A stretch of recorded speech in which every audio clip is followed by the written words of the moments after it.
students, myself Anil Sharma.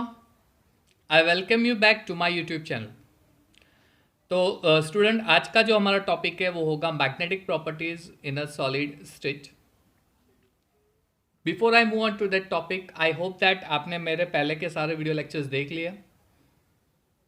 अगर नहीं देखे तो सारे वीडियो लेक्चर्स एक बार देख लो. अगर मेरे वीडियो लेक्चर्स पसंद आ रहे हैं, यू लाइक इट, तो click on the like button, give comments and share as much as possible, and yes, of course, click on bell button so that you will get notification of my new videos immediately. So ज़्यादा time waste नहीं करते हुए सीधा मैं topic पे जा रहा हूँ, magnetic property. Well, crystalline solid जो होते हैं उसके कॉन्स्टिट्यूएंट पार्टिकल क्या होते हैं? तो इधर एटम होते हैं और आयंस होते हैं और मॉलिक्यूल्स होते हैं, वी नो वेरी वेल. अब हर एक एटम्स के अंदर या आयंस मॉलिक्यूल्स होते हैं, उसमें माइक्रोस्कोपिक लेवल पे अगर आप देखोगे तो न्यूक्लियस के सराउंडिंग जो इलेक्ट्रॉन्स होते हैं उस इलेक्ट्रॉन के टू टाइप ऑफ मोशन होते हैं. न्यूक्लियस के सराउंडिंग जो इलेक्ट्रॉन होते हैं उनका या तो ऑर्बिटल मोशन होता है, either they move in orbital, and axial motion होता है, एक्साइल मोशन होता है. क्लियर? इधर ऑर्बिटल मोशन होता है और एक्साइल. ऑर्बिटल मोशन किसे कहते हैं? तो मान लीजिए स्फीयरिकल एस ऑर्बिटल है, तो ये जो एस ऑर्बिटल है इसमें इलेक्ट्रॉन रैंडमली मूव करेगा न्यूक्लियस के आसपास. या फिर ये सपोज मान लीजिए कि पी एक्स ऑर्बिटल है, तो इसमें इलेक्ट्रॉन रैंडमली मूव करेगा. तो इलेक्ट्रॉन जो एक पर्टिकुलर रीजन में जो मोशन करता है उसे ऑर्बिटल मोशन बोलते हैं.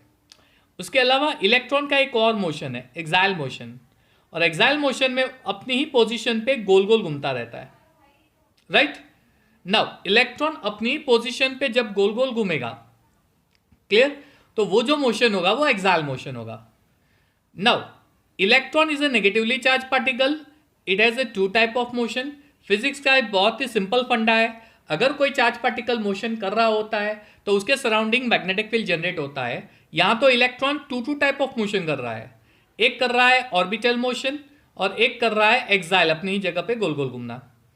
तो इसकी वजह से electron being negatively charge performing two type of motion, इसके आसपास एक मैग्नेटिक फील्ड जनरेट होगा, इसके आसपास एक मैग्नेटिक फील्ड जनरेट होगा. दस बिकॉज मैग्नेटिक फील्ड जनरेट होता है, you can say that each and every substance is possess a sort of magnetic property. Clear? चलिए, now as I said, electron negatively charge particle है, उसमें to type of motion है, उसके surrounding magnetic field generate होता है, तो उसको एक टाइनी मैग्नेट कंसीडर किया गया है. और ये टाइनी मैग्नेट क्यों है? Because electron negatively charge particle है और टू टाइप ऑफ मोशन है, orbital motion and axial motion on its own axis. Is that clear? Now electron being negatively charge particle undergoes motions, and because it undergoes motions, electron is considered as a small loop of current possessing magnetic moment. Okay? अच्छा, ये जो electron है उसका जो spin होता है अपनी position पे वो परमानेंट है. क्लियर? और उसकी वजह से उसका जो मैग्नेटिक मोमेंट जनरेट होता है उसे हम बोलेंगे ऑर्बिटल मैग्नेटिक मोमेंट. लेकिन ये जो मैग्नेटिक मोमेंट होता है वो एक्सट्रीमली स्मॉल यानी नेग्लिजिबल होता है. क्यों? Because electron is a microscopic particle, negatively charge particle, इसलिए उसके सराउंडिंग जो मैग्नेटिक फील्ड जनरेट होगा वो इतना हाई नहीं होता है. एक रिसर्च ऐसा कहता है कि उसका जो मैग्नेटिक फील्ड होगा वो 9.27 इंटू 10⁻²4, ये -24 पावर में है, 10 के पावर में -24, थोड़ा प्रिंटिंग मिस्टेक है. क्लियर? तो ये उसके मैग्नेटिक फील्ड की वैल्यू हो गई एक सिंगल इलेक्ट्रॉन की. तो अब आप सोचो 10⁻²4, -24 यानी कितनी स्मॉल वैल्यू हो गई? एक्सट्रीमली स्मॉल, नेग्लिजिबल वैल्यू हो गई. Are you getting me? और ये है उसका यूनिट बोर मैग्नेट्रॉन और एम्पियर मीटर स्क्वायर, ए यानी ampere metre square. Clear? So electron being tiny particle, its magnetic moment is very very less. Now is it like हर एक substances में magnetic property same होती है? Well, answer is no. There are different type of magnetic property if we observe in a substance. So which are those magnetic properties? 5 categories falls under this property. First, paramagnetic. Second, diamagnetic. Third, ferromagnetic. Fourth, antiferromagnetic. And fifth, ferrimagnetic. Paramagnetic, diamagnetic, ferromagnetic, antiferromagnetic, ferrimagnetic. Clear? तो अब हम क्या करेंगे? ये 1 bye 1 property study करेंगे कि ये substance में जब होती है तो what type of effect is observed in a substance. सबसे पहला पैरामैग्नेटिज्म। चलिए, paramagnetic substance are weakly attracted in the application of magnetic field. They are weakly attracted. Actually होता क्या है, सब्सटेंस में जब हम देखने जाए तो उसका स्मॉलेस्ट पार्ट क्या होता है, तो एक एटम होता है, और एटम के आउटर शेल का जो इलेक्ट्रॉन होता है उसे हम बोलते हैं वैलेंस इलेक्ट्रॉन्स। क्लियर। अब कोई सब्सटेंस ऐसे होते हैं जिसके जो वैलेंस इलेक्ट्रॉन होते हैं वो इलेक्ट्रॉन अनपेयर्ड होते हैं, यानी पेयर बिल्कुल नहीं होते, वो सारे सिंगल अनपेयर्ड इलेक्ट्रॉन होते हैं।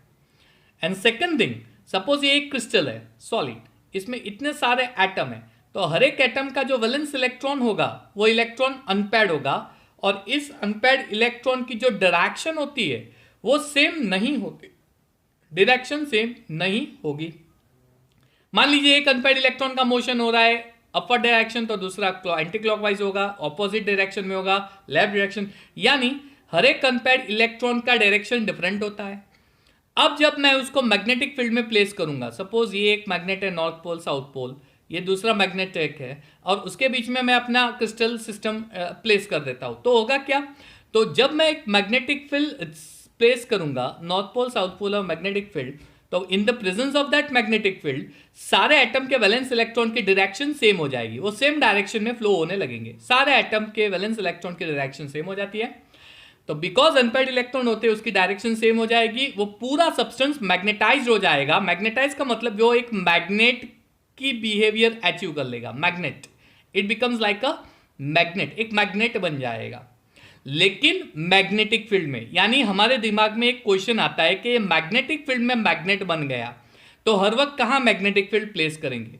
मान लीजिए ये मैंने मैग्नेटिक फील्ड यहां से निकाल दिया, और ये मैग्नेटिक फील्ड निकालने के बाद मैं अगर स्टडी करूं तो मुझे स्टडी क्या मिलेगा, तो ये सपोज मैग्नेटिक फील्ड मैंने निकाल दिया, तो अब मुझे स्टडी में क्या दिखेगा, तो सारे इलेक्ट्रॉन जो सेम डायरेक्शन में फ्लो हो रहे होते हैं वो जैसे ही मैग्नेटिक फील्ड निकल जाएगा वापस उसकी डायरेक्शन डिफरेंट हो जाएगी, कुछ इस तरह से हो जाएगा, एक्सेट्रा एक्सेट्रा। यानी जैसे ही मैग्नेटिक फील्ड निकल गया सारे इलेक्ट्रॉन का मोशन रैंडम हो जाएगा, रैंडम हो जाएगा, और रैंडम होने की वजह से it lose their magnetism property. यानी पैरामैग्नेटिक ऐसे सब्सटेंस है जो वीकली मैग्नेट है, उसके वैलेंस इलेक्ट्रॉन अनपेयर्ड होते हैं, मैग्नेटिक मोमेंट में सारे अनपेयर्ड इलेक्ट्रॉन की डायरेक्शन सेम होती है, इसलिए वो मैग्नेट बन जाता है। जैसे ही मैंने उसकी सराउंडिंग मैग्नेटिक फील्ड रिमूव कर दिया सारे इलेक्ट्रॉन रैंडमली मूव होने लगते हैं, रैंडमली मोशन की वजह से वो हो जाता है अगेन नॉन मैग्नेट, यानी उसकी मैग्नेटिज्म प्रॉपर्टी लूज हो जाती है। तो ये हो गया आपका पैरामैग्नेटिक। उसका एग्जांपल यहां पे दिया है, oxygen, copper, iron +3, Cr+3 etcetera. Clear, ये उसके एग्जांपल है। समझ में आया बच्चों, ये पैरामैग्नेटिक। दूसरा है डायामैग्नेटिक। अच्छा, डायामैग्नेटिक में भी ऐसा है, सब्सटेंस का स्मॉलेस्ट पार्ट क्या होता है, एटम होता है, एटम में वैलेंस ऑर्बिटल जो होते हैं उसके इलेक्ट्रॉन वैलेंस इलेक्ट्रॉन, लेकिन अनलाइक पैरामैग्नेटिज्म यहां पे जो सब्सटेंस होते हैं उसके वैलेंस इलेक्ट्रॉन पैड होते हैं, पैड यानी एक ऑर्बिटल में इलेक्ट्रॉन्स पैड फॉर्म में होते हैं।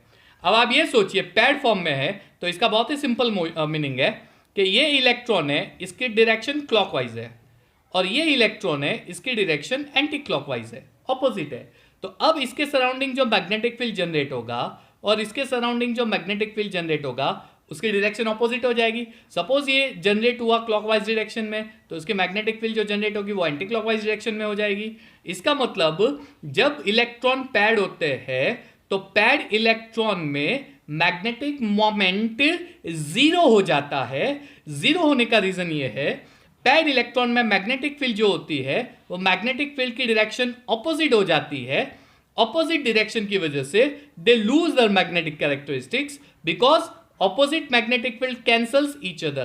Thus, because they lose their magnetic character, their magnetic field will be zero. समझ में आया, ये याद रखना। Now they are weakly magnetized, और जब इसको मैग्नेटिक फील्ड में प्लेस करते हैं, मैग्नेटिक फील्ड में प्लेस करने से दे विल गेट रिपल, वो मैग्नेटिक फील्ड में अट्रैक्ट नहीं होते, वो रिपल हो जाते हैं। ठीक है, समवॉट लाइक दिस वन। चलिए तो एक डायग्राम में आपको दिखा रहा हूं लाइक दिस वन। ओके, ये देखो, ये आपका सब्सटेंस है, मैग्नेट है सॉरी, और ये आपका डायमैग्नेटिक सब्सटेंस है, और इसके बीच में गैप है। If you want to see you can see, इसके बीच में गैप है। क्यों? ये दोनों एक दूसरे को रिपल करेंगे। अट्रैक्ट होता तो ये चिपक जाता, लेकिन रिपल कर रहे हैं इसलिए थोड़ा उसके बीच में स्पेस क्रिएट हो जाता है। ओके, ये चीज याद रखना। तो डायमैग्नेटिक सब्सटेंस में इलेक्ट्रॉन पैड होते हैं, मैग्नेटिक फील्ड की डायरेक्शन ऑपोजिट होती है, इसकी वजह से मैग्नेटिक मोमेंट जीरो हो जाएगा क्योंकि वो कैंसल आउट हो जाएंगे। तो नेट मैग्नेटिक मोमेंट जीरो होने की वजह से they lose their magnetic character and they will get ripple in magnetic field. Clear? Next, ferromagnetism. चलो, ferromagnetism they get strongly attracted towards magnetic field. Even paramagnetic they attracted towards magnetic field, ये भी attracted towards magnetic field. लेकिन paramagnetic और ferromagnetic में एक फर्क है। Paramagnetic क्या है? जब मैग्नेटिक फील्ड में प्लेस करेंगे तो स्ट्रांगली अट्रैक्ट हो जाएंगे, लेकिन जैसे ही मैग्नेटिक फील्ड मैंने रिमूव कर दिया दे लूज देयर मैग्नेटिज्म। यहां पे जैसे ही मैग्नेटिक फील्ड में प्लेस किया स्ट्रांगली अट्रैक्ट हो जाएंगे, लेकिन मैग्नेटिक फील्ड रिमेन करने के बाद भी, रिमूव करने के बाद भी दे रिमेन मैग्नेटाइज, यानी वो परमानेंटली मैग्नेट बन जाएंगे। यानी माइंड में क्वेश्चन होता है ये किस तरह से होता है, how this actually happens over here. तो सॉलिड स्टेट में मेटल आयन जो होते हैं, फेरोमैग्नेटिक सब्सटेंस में जो मेटल आयन होते हैं, वो मेटल आयंस को एक स्मॉल ग्रुप में प्लेस किया जाता है। उस स्मॉल रीजन में सारे मेटल आयन को जो प्लेस करते हैं उस स्मॉल रीजन को हम बोलते हैं domains, and that domains act as a tiny magnet. एक एग्जांपल देता हूं, मान लीजिए ये एक एटम है, ये दूसरा एटम है, ये थर्ड एटम है, ये फोर्थ एटम है, ये फिफ्थ एटम है, ये सिक्स्थ एटम है। इसके मोशन, इसका मोशन ऐसा हो रहा है, इसका मोशन मान लीजिए समवट लाइक दिस, इसका मोशन मान लीजिए समवट लाइक दिस, ये मोशन करेगा समवट लाइक दिस, इसका मोशन यहाँ पे हो जाएगा, लेट अस से इसका मोशन नीचे। तो आप देख सकते हो सारे मोशंस डिफरेंट है। ये पूरा एक माइक्रोस्कोपिक लेवल पे मुझे ग्रुप मिलता है, यानी कंसीडर किया गया है, सॉरी ये एक हाइपोथेटिकल चीज है, इसे हमने कंसीडर किया है। ऐसे बहुत सारे ग्रुप बनते हैं, यानी यहां पे मैं एक सिंगल एटम को कंसीडर नहीं करूंगा, एक स्मॉल ऐसा रीजन कंसीडर करूंगा जिसमें ग्रुप ऑफ एटम होते हैं, और सारे ग्रुप ऑफ एटम की डायरेक्शन जो होती है वो डिफरेंट होती है। उसे मैं बोलता हूं domains, that is actually domains, and every domain act as a tiny magnet. अब होता क्या है, वापस मैं वो चीज ले रहा हूं, मान लीजिए ये एटम है, ये एटम है, ये एटम है, ये एटम है, ये एटम है, ये एटम है, ये एटम है। हर एक एटम की डायरेक्शन डिफरेंट है, लेकिन जैसे ही वो मैग्नेटिक फील्ड में आएगा, नॉर्थ पोल साउथ पोल, जैसे ही वो मैग्नेटिक फील्ड में आता है वैसे तुरंत हर एक एटम की डायरेक्शन सेम हो जाती है। They will be moving in a same direction, यानी एक पूरा ग्रुप ऑफ एटम है और ग्रुप ऑफ एटम में सारे एटम की डायरेक्शन सेम हो गई, तो अल्टीमेटली मैं ऐसे बोलूंगा कि ये पूरे रीजन का जो मोशन है वो इस डायरेक्शन में हो रहा है। Are you getting me? Direction same. ये कैसा रीजन है, ये कैसा रीजन है, क्लियर एकदम। तो डोमेन जो होता है वो small group of ions, metal ions consider किया गया है। वैसे रैंडमली मूव होते हैं, लेकिन मैग्नेटिक फील्ड में सारे आयंस की सिमिलर हो जाती है डायरेक्शन। तो मान लीजिए ये एक ग्रुप ऑफ डोमेन्स है, इसकी डायरेक्शन ये है, ऐसा ही एक दूसरा ग्रुप ऑफ डोमेन्स होता है, वो भी ये डायरेक्शन होता है, ऐसा ही एक थर्ड ग्रुप ऑफ डोमेन होता है, उसकी भी डायरेक्शन ये जो होती है, ऐसा ही एक और डोमेन्स होता है उसकी, यानी सारे डोमेन्स की डायरेक्शन सेम हो जाती है।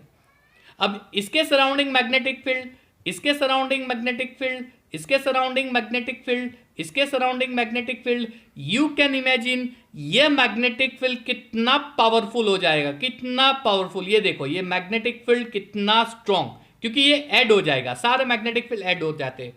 इसलिए यहां पे ऐसा बोला गया है कि they are strongly attracted towards magnetic field. क्यों? क्योंकि मैग्नेटिक फील्ड की डायरेक्शन में हर एक डोमेन्स की डायरेक्शन सेम हो जाती है। हर एक डोमेन्स की डायरेक्शन सेम होने की वजह से मैग्नेटिक फील्ड की डायरेक्शन सेम हो जाती है। मैग्नेटिक फील्ड की डायरेक्शन सेम हो जाती है तो उसका समीशन होके वो एकदम स्ट्रॉन्ग मैग्नेट बन जाएगा। क्लियर? डोमेन यानी एक स्मॉल रीजन किया, कंसीडर किया है, लेकिन इस रीजन के अंदर बहुत सारे टाइनी आयंस होते हैं और वो सारे टाइनी आयंस का मोशन ये हो जाता है सेम, इसलिए डोमेन्स की आयंस की मोशन, सॉरी डोमेन्स की डायरेक्शन ये दिखाई है मैंने। क्लियर एकदम? ऐसे सारे डोमेन्स की डायरेक्शन सेम होती है तो वो स्ट्रॉन्ग मैग्नेट हो जाएगा। नाउ जैसे मैंने बताया कि मान लीजिए कि ये नॉर्थ पोल है, ये साउथ पोल है, ये डोमेन सेम हो गए। अब मैं इसमें से नॉर्थ पोल साउथ पोल वापस निकाल देता हूं तो निकालने के बाद भी ये डोमेन्स की डायरेक्शन ऐसी की ऐसी रहेगी, वो जम जाएगी, एक जगह पे फिक्स हो जाएगा। क्लियर एकदम? तो that is the reason why they become permanent magnet, they get permanent magnetized, वो परमानेंट मैग्नेटाइज हो जाते हैं। Is that clear? तो स्टार्टिंग में डोमेन्स की डायरेक्शन ऑपोजिट होती है। डोमेन यानी small region which contains group of ions, वो सेम होने की वजह से सारे की डायरेक्शन, सारे डोमेन्स की डायरेक्शन जो होती है मैग्नेटिक फील्ड, सॉरी डोमेन्स जो होते हैं वो स्मॉल रीजन जहाँ पे नंबर ऑफ आयंस प्रेजेंट होते हैं, हर एक की डायरेक्शन रैंडम होती है। मैग्नेटिक फील्ड में उसकी डायरेक्शन सेम हो जाती है। ऐसे बहुत सारे डोमेन्स होते हैं, सारे डोमेन्स के मैग्नेटिक फील्ड की डायरेक्शन सेम होने की वजह से वो स्ट्रॉन्ग मैग्नेटिक फील्ड बन जाते हैं।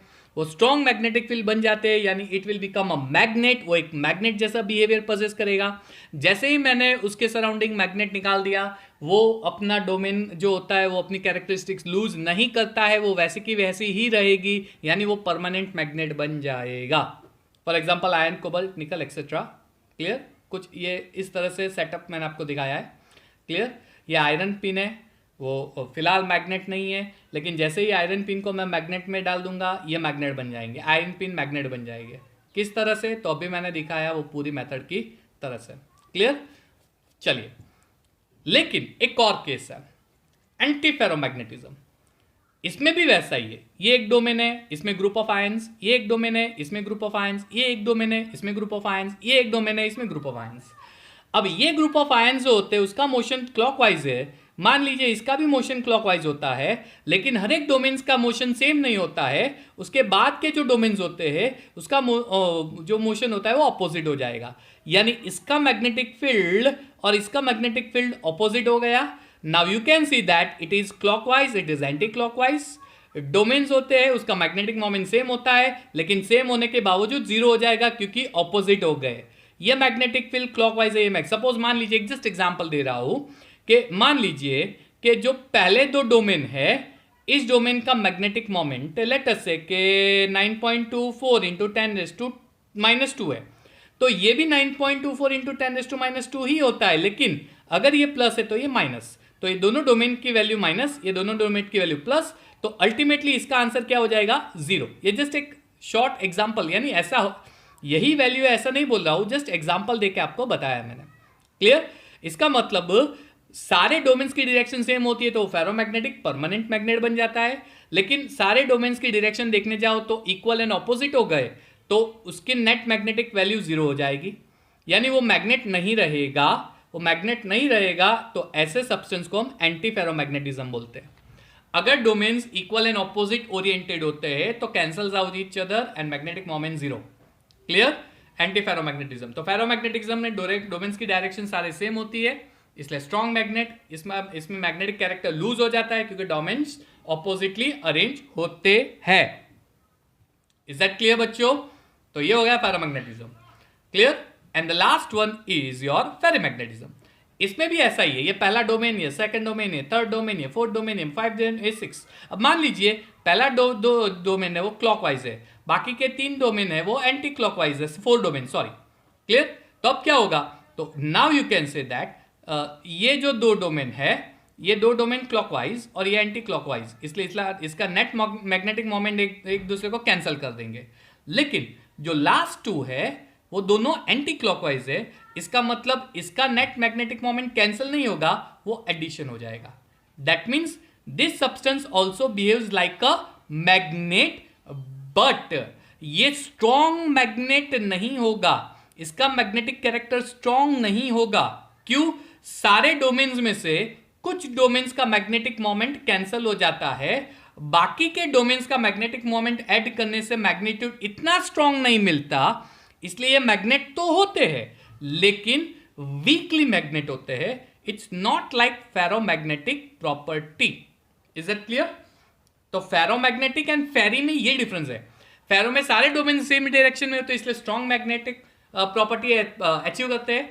इसमें सारे डोमेन्स की डायरेक्शन सेम नहीं होती, कुछ की ऑपोजिट होने की वजह से कैंसिल हो जाती है, बाकी डोमेन्स का मैग्नेटिक मोमेंट ऐड करेंगे तो आपको बहुत ही स्मॉल वैल्यू मिलती है, hence it becomes ferromagnetism substance, ferromagnetism property and magnetic substance.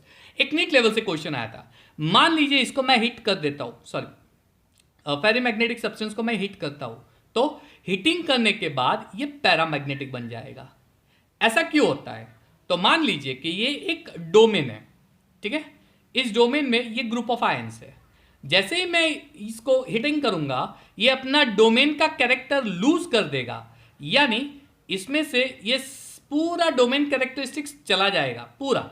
और अब क्या होगा, तो डोमेन्स के अंदर सारे आयंस सेपरेटली इंडिविजुअली फ्री हो जाएंगे और अब इसका बिहेवियर एक पैरामैग्नेटिक सब्सटेंस जैसा हो जाएगा, जिसमें मुझे सिर्फ एक अनपेयर्ड इलेक्ट्रॉन एक सिंगल आयन के रिलेटेड कंसीडर करना है, ठीक है। यानी फेरीमैग्नेटिज्म प्रॉपर्टी में हीटिंग करने के बाद वो अपने डोमेन का कैरेक्टर लूज करके सिंगल आयन में कन्वर्ट हो जाता है। सिंगल आयन में कन्वर्ट होने की वजह से वो एक पैरामैग्नेटिक बिहेवियर शो करेगा। तो ferrimagnetic becomes paramagnetic on heating. Is that clear? समझ में आ गया? So they lose their magnetic property on heating and becomes paramagnetic. Is that clear बच्चों? तो that's it, this is the last topic of a chapter. अभी भी chapter के कुछ टॉपिक मैंने बीच के छोड़े हैं, वो मैं कराऊंगा नेक्स्ट वीडियो लेक्चर में। Packing efficiency, density, location of voice etcetera related topics होंगे। और उसके बाद JEE नीट से रिलेटेड मैं कुछ कॉन्सेप्ट करवाऊंगा एंड ये चैप्टर फाइनली कंप्लीट हो जाएगा। इन शॉर्ट कुछ 5 to 6 वीडियोस और लगेंगे ये चैप्टर कंप्लीट करने में JEE नीट लेवल से। So keep watching my videos and yes of course share this videos as much as possible. And हाँ, अगर मेरा वीडियो आपको पसंद आ रहा है तो please please please likes and comments जरूर दीजिएगा and subscribe this video if you have not yet subscribe my YouTube channel. Clear? So subscribe my channel actually. Okay, thank you and have a nice